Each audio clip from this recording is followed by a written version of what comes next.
السلام علیکم خوږو دوستانو، ښه راغلاست. امید لرم چې ټول به روغ جوړې. دوستانو یو ملګري میسج کړی چې زما سره په ټیک ټاک کې لایف آپشن هم نشته او زما کوم د ټیک ټاک فالوور چې دي هغه هم د 10,000 نه زیات دي. وګورئ خوږو دوستانو، داسې زه راځم خپل ټیک ټاک راخلاصوم. تاسو به هم خپل ټیک ټاک راخلاص کړئ.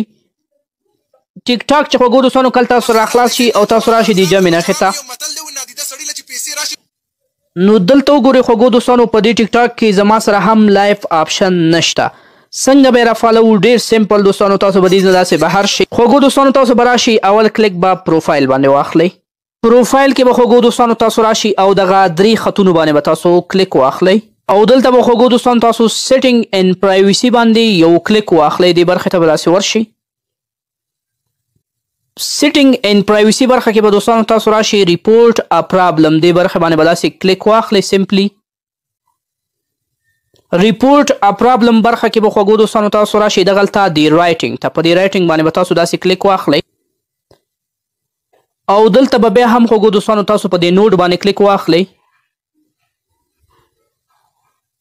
دلته وګورئ خوږو دوستانو دغه برخه کې به تاسو ورته خپل پرابلم ولیکئ. نو زموږ مشکل دا دی چې زموږ د دې ټیک ټاک نه لایف نشو راتللی، زموږ سره لایف بټن نشته. نو دلته به خوږو دوستانو زه ورته ولیکم چې کایندلی، صرف دومره لیکل به دوستانو تاسو ورته وکئ.